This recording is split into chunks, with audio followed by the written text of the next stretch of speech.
O Processo, sexto capítulo. O tio Lenny. Numa tarde, Kai estava bastante ocupado fechando a correspondência quando seu tio Carl, um pequeno proprietário rural, se precipitou em seu escritório, espremendo-se entre dois funcionários que carregavam documentos. Ao avistá-lo, Kai se espantou menos do que se surpreendera tempos atrás ao imaginar a vinda repentina dele. O fato de que o tio apareceria era consumado na cabeça de K já havia um mês. Nessa época, ele imaginou tê-lo visto chegando à mesa de seu escritório, com o chapéu Panamá na mão esquerda e com a direita livre e estendida, derrubando tudo o que estava no caminho.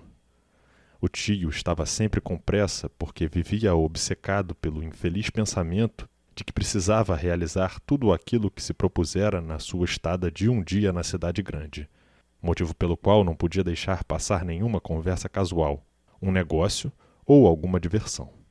Assim, K, que sentia ter obrigações para com o tio, seu ex-tutor, tinha de lhe ser solícito em tudo que fosse possível, além de abrigá-lo por uma noite em sua casa. O fantasma do campo, assim o denominava. Logo após cumprimentá-lo, não tinha tempo de se sentar na poltrona que K lhe indicara, o tio solicitou ao sobrinho uma breve conversa a sós. É necessário para minha tranquilidade. K dispensou imediatamente os funcionários com a recomendação de não deixar ninguém entrar. O que ouvi, Joseph? Gritou quando ficaram sozinhos, sentando-se na mesa e, para se acomodar melhor, enfiando embaixo de si, sem olhar, diversos papéis, K se manteve calado. Sabia o que viria, mas, de repente, livre do trabalho estressante, sentiu, a princípio, uma prostração agradável e olhou pela janela do outro lado da rua, onde era possível avistar um pequeno pedaço triangular, um trecho de paredes vazias entre duas vitrines. Você está olhando pela janela? Pelo amor de Deus, Joseph, me responda. É verdade? Pode ser mesmo verdade? Querido tio, não sei o que você quer de mim. Joseph, pelo que me consta, você sempre disse a verdade. Será que devo entender suas últimas palavras como um mau sinal? Estou tentando imaginar o que você quer. Provavelmente ouviu sobre o meu processo. Isso mesmo. Ouvi falar do seu processo, sim. Quem lhe falou? Irna me escreveu a respeito. Ela não tem nenhum contato com você. Infelizmente, você não liga muito para ela, mas ela soube. Recebi a carta hoje e, claro, vim imediatamente, por nenhum motivo a não ser este, que me parece suficiente. Posso ler os trechos da carta que lhe concernem. Tirou a carta do bolso. Aqui está. Ela escreve. Faz tempo que não vejo Joseph. Há poucas semanas estive no banco, mas ele estava muito ocupado, por isso não fui recebida. Esperei quase uma hora, mas tive de ir para a casa por causa da minha aula de piano. Gostaria de ter falado com ele. Talvez haja uma oportunidade melhor da próxima vez. No meu aniversário, mandou-me uma caixa de chocolate. Foi muito amável e atencioso. Eu havia esquecido de escrever-lhes naquela época. Somente agora que vocês me perguntam é que me lembro. Vocês devem saber que chocolate é uma coisa que desaparece rapidinho na pensão. Assim que se toma conhecimento de que alguém foi presenteado com chocolate, este vai embora rápido. Mas no que concerne a Joseph, gostaria ainda de contar-lhes algo mais. Como disse, não fui recebida por ele no banco porque estava reunido com o senhor. Depois de ter esperado calmamente algum tempo, perguntei para um funcionário se a reunião ia durar muito. Ele respondeu que provavelmente sim, haja vista que se tratava de um processo movido contra o senhor procurador. Perguntei que tipo de processo seria esse, se não estava enganado, mas ele disse que não se enganava, que era um processo e um processo grave. Não sabia de mais nada. Ele mesmo gostaria de ajudar o senhor procurador porque era um homem bom e justo, mas não sabia como tudo havia começado e desejava somente que pessoas influentes o ajudassem.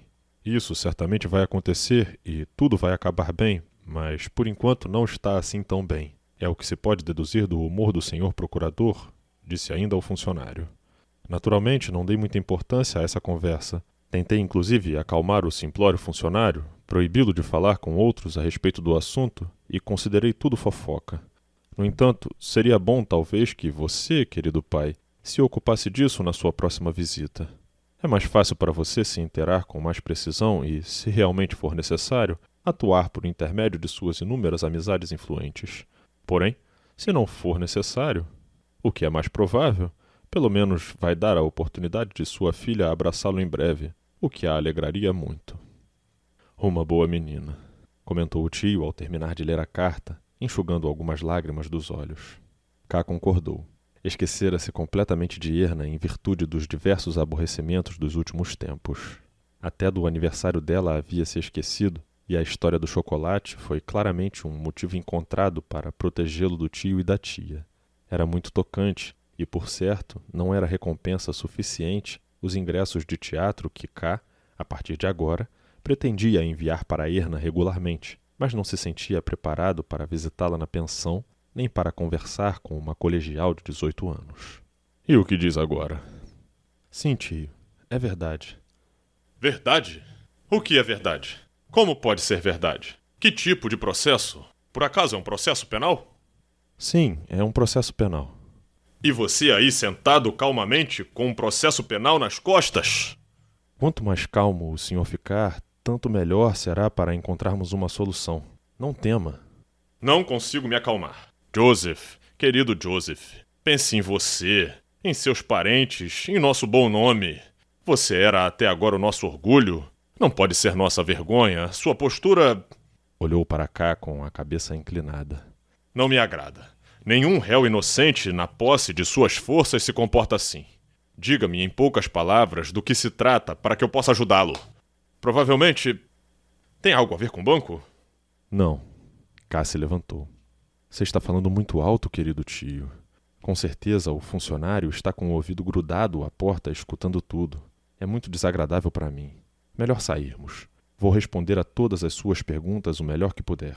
Sei muito bem que devo prestar contas à família. Isso mesmo. Isso mesmo. Apresse-se, Joseph. Apresse-se. Preciso apenas dar algumas ordens. Chamou seu secretário por telefone, que apareceu em alguns instantes. Tomado por seu nervosismo, o tio apontou para K, indicando ao funcionário que ele o chamara, para que não restasse nenhuma dúvida. K, de pé em frente à mesa, deu orientações ao jovem, que ouviu tudo com frieza e atenção. Esclareceu em voz baixa e com o auxílio de diferentes documentos tudo o que deveria ser feito ainda naquele dia durante sua ausência. O tio incomodava porque continuava ali, com os olhos arregalados e mordendo os lábios de modo ansioso, sem prestar atenção no que conversavam. No entanto, sua presença já era incômoda o suficiente. Então, ele começou a andar de um lado para o outro do escritório, depois permanecia em pé, parado, ou em frente à janela, ou de frente para o quadro, interrompendo sempre com diferentes manifestações como Para mim é completamente incompreensível. ou Agora me diga no que isso vai dar. O jovem agiu como se não estivesse percebendo nada. Ouviu calmamente até o fim as ordens de K, tomou notas de algumas recomendações e saiu, após se curvar diante de K e do tio, que estava de costas para o rapaz, olhando pela janela e amassando as cortinas com as mãos esticadas. Mal a porta se fechou, o tio gritou. Finalmente o fantoche saiu. Agora podemos ir embora também. Finalmente. Infelizmente, não havia nenhuma maneira de demover o tio da ideia de fazer perguntas sobre o processo no átrio, onde alguns funcionários ficavam em pé e por onde o diretor adjunto passava. Então, Joseph, começou enquanto cumprimentava os transeuntes com uma leve saudação. Agora me fale francamente que tipo de processo é esse? K fez algumas observações triviais, riu um pouco e só na escada esclareceu que não queria falar abertamente na frente das pessoas. Certo, mas agora fale. Com a cabeça inclinada, um charuto na boca, soltando baforadas apressadas, ouvia atento. Em primeiro lugar, não se trata de um processo diante de um tribunal convencional. Isso é ruim. Como assim? Inquiriu olhando para ele. Quis dizer que é ruim? Estavam na escada que conduzia à rua. K puxou o tio para baixo, pois parecia que o porteiro os escutava. O tráfego intenso da rua os apanhou. O tio, apoiado em K, não perguntava mais de modo ansioso sobre o processo. Caminharam calados por um bom tempo. Mas o que aconteceu? Perguntou por fim, parando de súbito, obrigando os pedestres atrás dele a se desviarem espantados. Essas coisas não acontecem assim de repente. Preparam-se com antecedência. É preciso que haja notificações. Por que não me escreveu? Você sabe que eu faço tudo por você. De certa forma, ainda sou seu tutor e sempre tive orgulho disso. É claro que vou ajudá-lo, só que se o processo já está em curso, fica mais difícil. O melhor seria, de qualquer forma, se tirasse alguns dias de férias e viesse para nossa casa no campo. Estou notando que emagreceu um pouco. No campo vai ganhar forças, vai ser bom. Certamente terá muito o que fazer lá. Além disso, fica afastado do tribunal. Aqui eles têm todos os meios possíveis de poder que necessariamente usarão contra você de forma automática. No campo, precisariam primeiro delegar a outros órgãos ou tentar atuar por carta, telegrama ou telefone. Isso enfraquece naturalmente o efeito. Não o livra, mas o deixa respirar. Poderiam me impedir de viajar, disse K, levado a esse pensamento pelo discurso do tio. Não acredito que possam fazer isso. A perda de poder não é tão grande assim para não suportarem sua partida. Pensei, puxou o tio pelo braço para impedi-lo de ficar parado, que você daria menos importância a tudo isso do que eu, mas agora vejo que leva muito a sério. Joseph! O tio queria se desvencilhar de K para continuar parado, mas este não o largou. Você está mudado.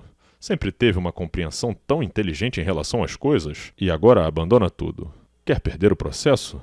Sabe o que significa? Significa que vai ficar maculado e que todo o parentesco vai ser arrastado consigo ou, no mínimo, será humilhado. Joseph, concentre-se. Sua indiferença me tira do sério. Se alguém ouvir, vai quase acreditar no ditado: ter um processo assim já quer dizer tê-lo perdido. Querido tio, o nervosismo é inútil, tanto de sua parte quanto da minha. Não se ganha um processo com nervosismo. Considere um pouco minha experiência prática, assim como prezo a sua, ainda que esta me surpreenda. Uma vez que você diz que também a família seria arrastada para o sofrimento por causa do processo, o que de minha parte não consigo entender, mas isso é secundário. Desejo segui-lo em tudo com prazer.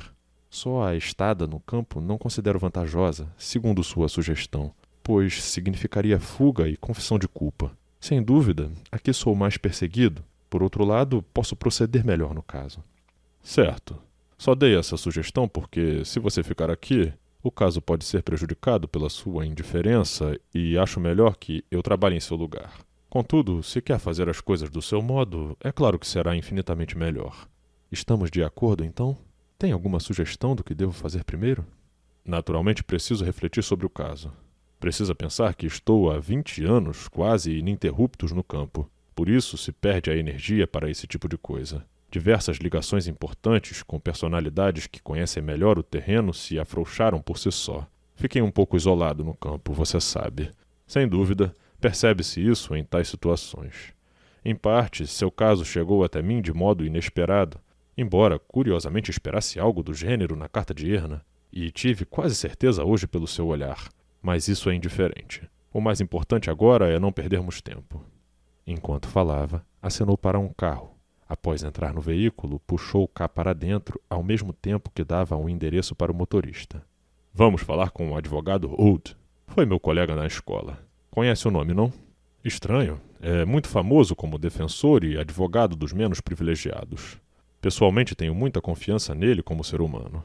Tudo o que você fizer por mim está bom, disse K, embora a maneira adoçada e urgente como o tio tratava o assunto lhe causasse desconforto. Não era muito agradável, como réu, ir procurar um advogado de pobres. Não sabia que se pode contratar um advogado num caso como este. Mas claro, isso é evidente. Por que não? E me conte tudo o que aconteceu até o momento para que eu esteja bem inteirado sobre o assunto. K começou imediatamente a contar, sem esconder nenhum detalhe. Sua mais completa franqueza era o único protesto que ele se permitia diante da opinião do tio de que o processo era uma grande vergonha. Mencionou uma só vez, de modo fugaz, o nome da senhorita Buchner, mas isso não afetava sua sinceridade, pois ela não tinha nenhuma ligação com o processo. Enquanto contava, olhava pela janela e observava que se aproximavam do subúrbio onde ficavam os cartórios do tribunal. Alertou o tio a respeito disso, mas ele não achou a coincidência tão surpreendente. O carro parou na frente de um prédio escuro. O tio tocou uma campainha que havia no térreo, próxima à primeira porta. Enquanto aguardavam, o tio deu uma gargalhada que exibia seus dentes e sussurrou. 8 horas. Uma hora incomum para a visita de clientes. Mas o Hood não vai ficar bravo comigo. Na janelinha da porta surgiram 2 grandes olhos negros que fitaram por um instante os 2 clientes e desapareceram. Contudo, a porta não se abriu. Eles confirmaram um para o outro a evidência de que havia visto os olhos. Deve ser uma nova empregada com medo de estranhos. Tocou a campainha de novo. Os olhos voltaram a aparecer. Quase se podia considerá-los tristes, mas talvez fosse só uma ilusão causada pela luz a gás acesa e queimando, vibrante sobre suas cabeças, conquanto iluminasse pouco. Abra! Bateu com o punho na porta. São amigos do senhor advogado. O senhor advogado está doente. Sussurrou alguém atrás deles. Numa porta, no fim do pequeno corredor, havia um senhor de roupão comunicando isso em voz baixa. O tio, furioso por conta da longa espera, se virou de súbito e bradou. Doente? O senhor está dizendo que ele está doente? Então caminhou em direção a ele, ameaçador, como se aquele homem fosse a doença. Acabaram de abrir, disse o senhor apontando para a porta do advogado, amarrando seu roupão e desaparecendo. A porta tinha sido realmente aberta. Uma moça com um avental branco. K reconheceu os olhos negros um pouco salientes. Estava parada na antessala segurando uma vela. Da próxima vez não demore para abrir, disse ao invés de cumprimentá-la, enquanto a moça se esquivava apressada. Venha, Joseph, ordenou a K, que passou pela moça lentamente.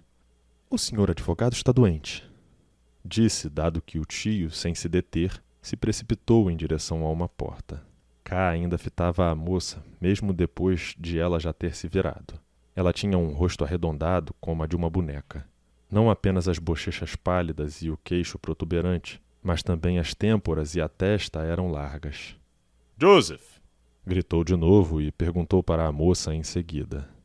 Ele sofre do coração? Acho que sim, respondeu enquanto procurava avançar com a vela e abrir a porta para que eles pudessem entrar. Num canto do quarto, onde a luz da vela ainda não alcançava, levantou-se da cama um homem com um semblante esmaecido e uma longa barba. Lenny, quem está aí? Perguntou o advogado, que cegado pela vela não reconheceu os visitantes. Sou Albert, seu velho amigo. Ah, Albert! Deixou-se cair de volta sobre o travesseiro, como se não precisasse disfarçar na frente daquelas visitas. Está tão mal assim? Sentou-se na beirada da cama. Acho que não. É só uma fraqueza do coração que vai passar com mais outras. É provável. Mas estou indo de mal a pior. Respiro com dificuldade, quase não durmo e perco as forças dia após dia. Puxa! O tio apertou o chapéu panamá com as mãos grossas contra o joelho. São más notícias. Está seguindo o tratamento correto? É tão triste aqui, tão escuro. Faz muito tempo desde que estive aqui pela última vez. Parecia ser mais agradável. Até essa mocinha aqui não parece muito feliz, ou ela está fingindo? A moça continuava em pé perto da porta, com a vela na mão. Até onde seu olhar incerto se deixava entrever, ela olhava mais para cá do que para o tio, mesmo quando este se referia a ela. K se encostou numa cadeira que ele havia puxado para perto da moça. Quando se está doente como eu, é preciso ter tranquilidade. Não parece triste para mim. E Lenny cuida muito bem de mim. Ela é uma boa moça. Entretanto, isso não foi o suficiente para convencer o tio, que se posicionara visivelmente contra a cuidadora e que, se não replicou nada ao doente, seguiu a cuidadora com olhares firmes quando ela se dirigiu à cama, colocando a vela na mesinha de cabeceira, curvando-se sobre o advogado e falando com ele em voz baixa ao arrumar os travesseiros. O tio quase se esqueceu da consideração com o doente.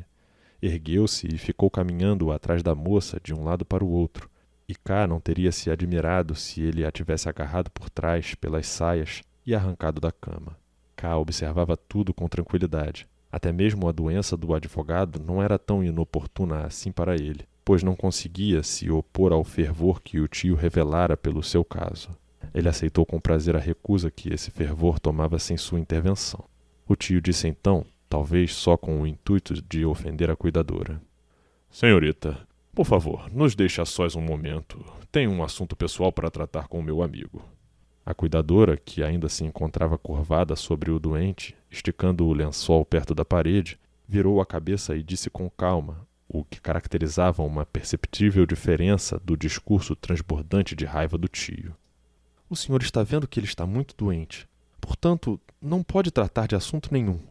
Provavelmente, repetira as palavras do tio somente por comodidade. Ainda assim, seu tom podia soar como indiferença ou sarcasmo, o que atingiu o tio em cheio. Sua desgraçada! Disse num primeiro urro de nervosismo, de modo ainda bastante incompreensível. K se assustou, embora esperasse por algo semelhante. Então, correu até o tio com o propósito determinado de tapar a boca dele com as 2 mãos. Felizmente, o doente se levantou atrás da moça. O tio fez uma cara sombria, como se engolisse algo nojento, e disse um pouco mais calmo. Sem dúvida, ainda não perdemos o juízo. Se o que peço não fosse possível, não o pediria. Por favor, vá embora agora. A cuidadora continuou em pé perto da cama, de frente para o tio, segurando uma das mãos do advogado, como K pôde notar. Pode dizer tudo na frente de Lene. Não concerne a mim. Não é meu segredo. E virou-lhe as costas como se não quisesse mais conversar, mas fazendo uma pequena pausa para a reflexão. A quem concerne, então? O advogado deitou-se novamente. Meu sobrinho. Eu o trouxe comigo. E apresento-o. Procurador Joseph K. Oh, apertou a mão de K. Me desculpe. Nem percebi o senhor. Vá, Lene. Ela aqueceu e lhe apertou a mão, como se esse gesto representasse uma despedida por algum tempo. Não veio para visitar um doente, mas para tratar de negócios.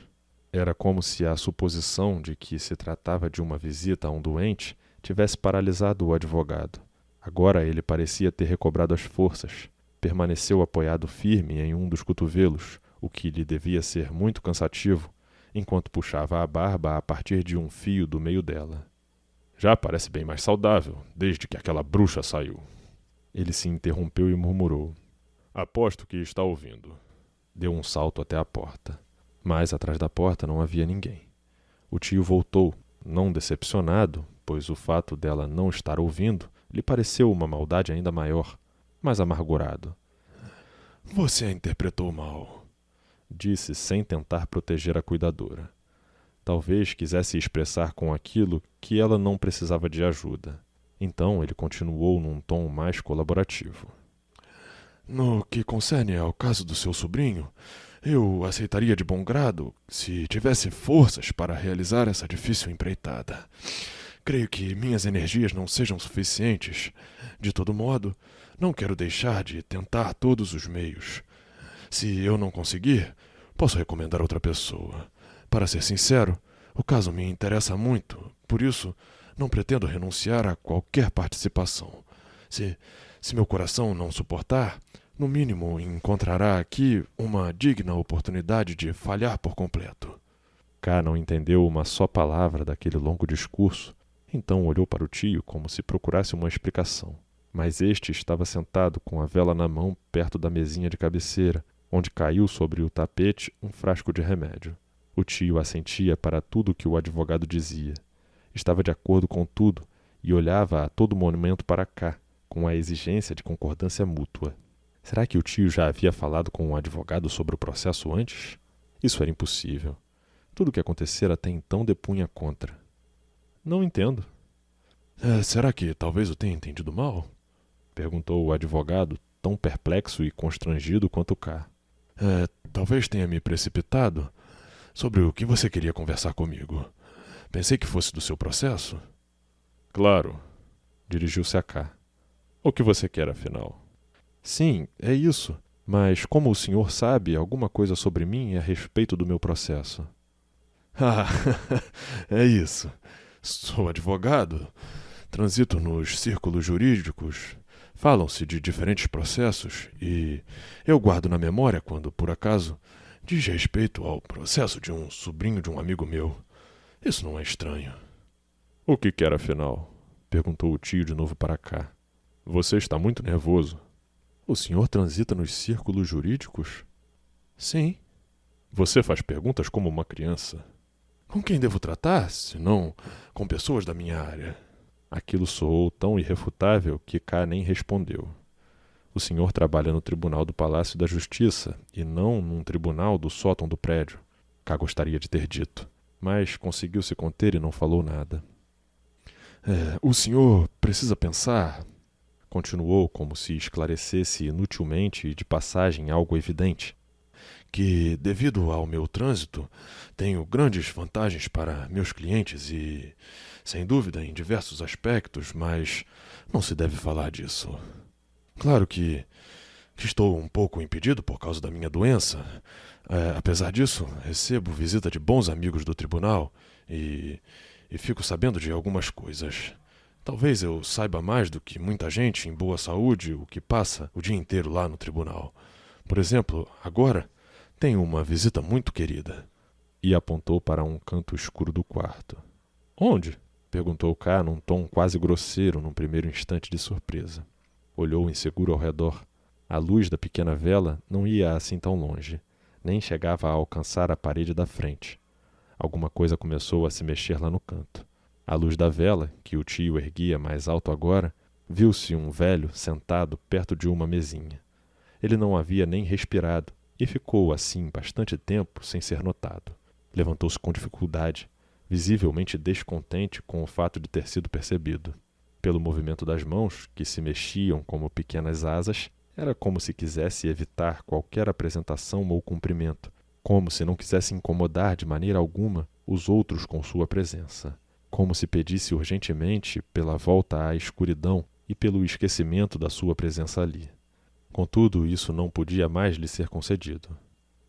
Vocês nos surpreenderam, esclareceu e, animado, acenou para aquele senhor se aproximar, o que este fez devagar, hesitante, com o olhar à espreita e, ainda assim, com certa dignidade.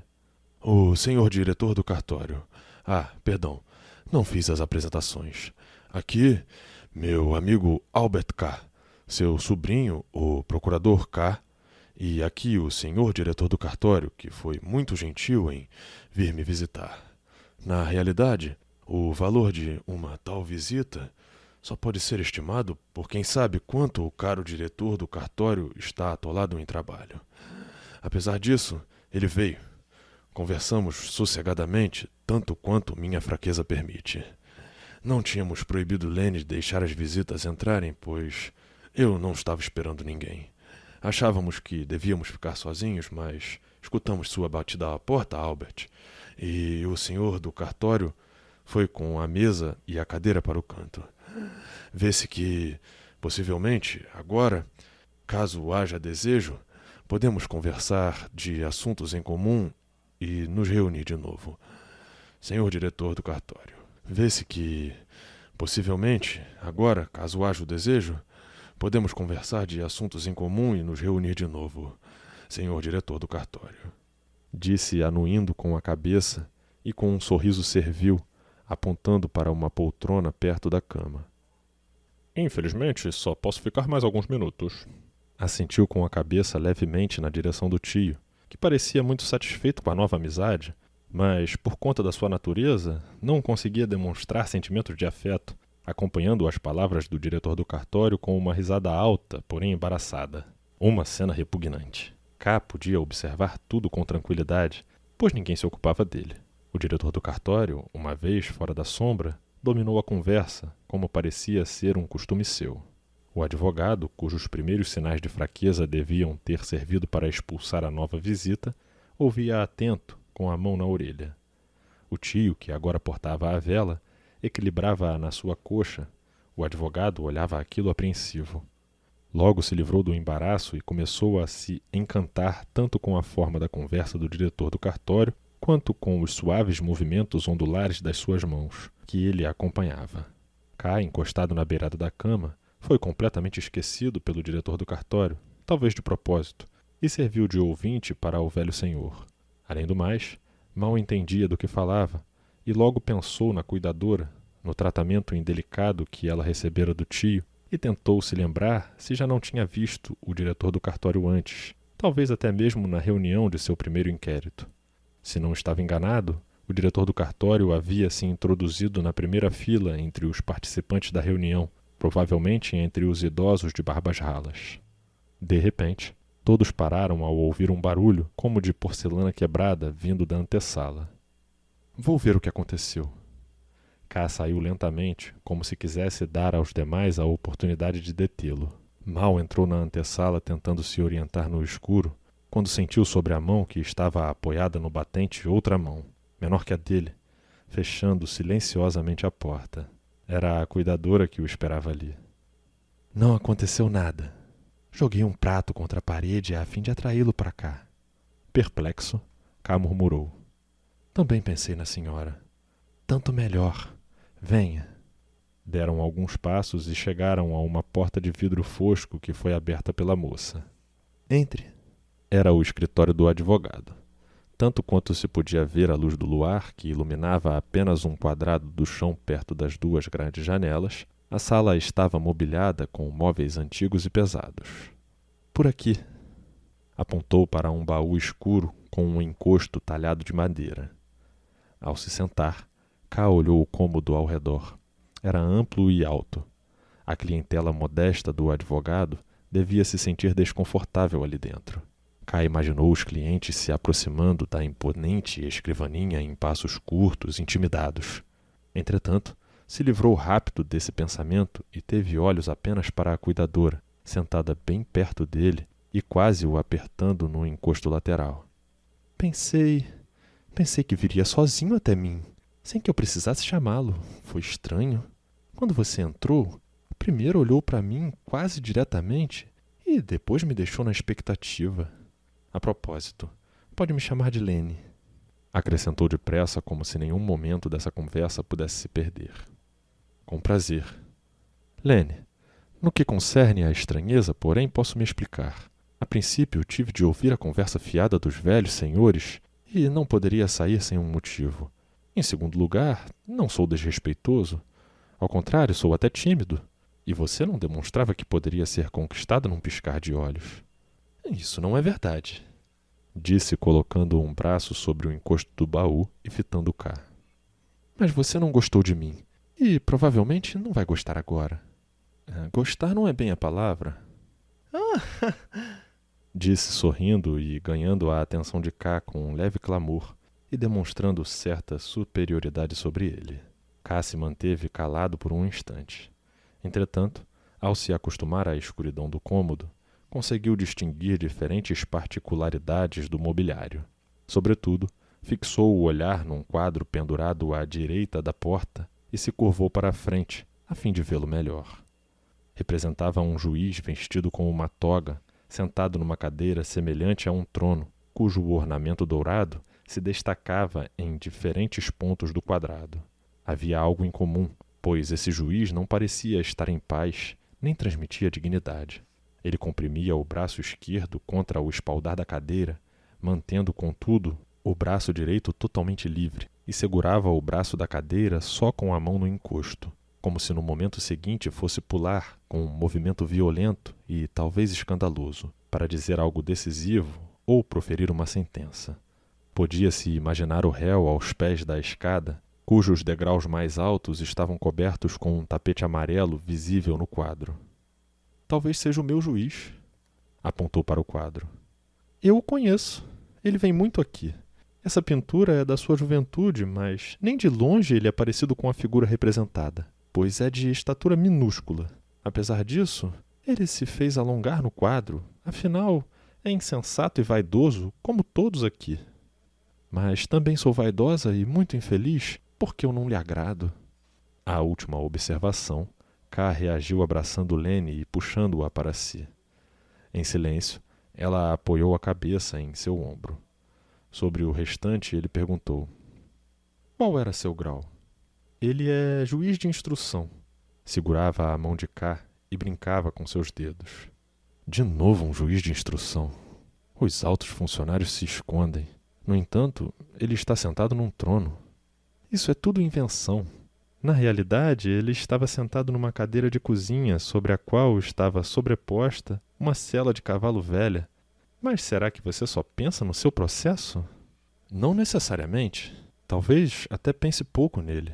Esse não é o erro que comete. É muito inflexível, segundo ouvi dizer. Quem disse isso? Sentia o corpo dela contra o peito e olhava para seu farto cabelo escuro bem arrumado. Revelaria muito se contasse isso. Por favor, não me pergunte nomes. Corrija seu erro. Não seja tão inflexível, porque contra esse tribunal ninguém consegue se defender. Faça a confissão. Na próxima oportunidade confesse.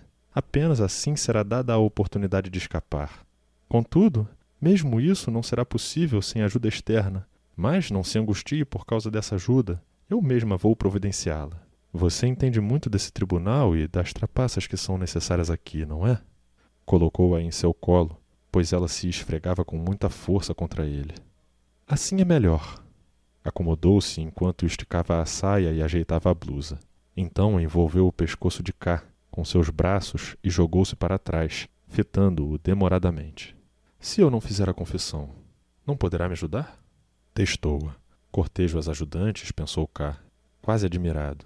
Primeiro a senhorita Bürstner, depois a esposa do funcionário do tribunal, e agora esta pequena cuidadora, que parece ter uma inaudita necessidade de mim. Ao se sentar em meu colo, é como se estivesse em seu verdadeiro lugar. Não. Balançou a cabeça devagar. Não posso ajudá-lo. Mas você não quer de jeito algum a minha ajuda. Não lhe interessa. Você é teimoso e não se deixa convencer. Você tem uma amante? Não. Ah, tem sim. É verdade. Eu tenho. Considere assim. Eu a reneguei, embora carregue uma foto dela comigo. A seu pedido, mostrou uma foto de Elsa. Contorcida em seu colo, Lene examinou a imagem. Era um instantâneo, tirado logo após uma dança com rodopios, o que Elsa fazia com prazer no bar. Sua saia voava em camadas no ar enquanto ela girava, tinha as mãos firmes apoiadas no quadril e olhava para o lado, sorrindo, com o pescoço esticado. Não se via na imagem a quem ela dirigia o sorriso. A cintura dela está bem apertada. Apontou o lugar onde se podia comprovar sua impressão. Não gosto dela. Parece ser grosseira e tosca. Talvez com o senhor ela seja delicada e gentil. É o que se pode deduzir da foto. Garotas assim corpulentas não fazem nada mais além de ser delicadas e gentis. Mas ela seria capaz de se sacrificar pelo senhor? Não, ela não é delicada nem gentil e nem seria capaz de se sacrificar por mim. Também nunca exigi dela nem uma coisa nem outra. Na verdade, nunca reparei tanto na foto quanto a senhora. Então não é assim tão apegado a ela. Ela não é sua amante. É sim, não retiro minha palavra. Talvez seja sua amante agora, mas não sentiria muita falta dela caso a perdesse ou a trocasse por outra. Por mim, por exemplo. Certamente. Isso seria possível, mas ela tem uma grande vantagem sobre a senhora. Não sabe nada do meu processo, e ainda que soubesse, não ligaria. Não tentaria me persuadir a ser mais flexível. Isso não é nenhuma vantagem. Se ela não tem nenhuma vantagem especial, não perderei a esperança. Ela tem algum defeito físico? Um defeito físico?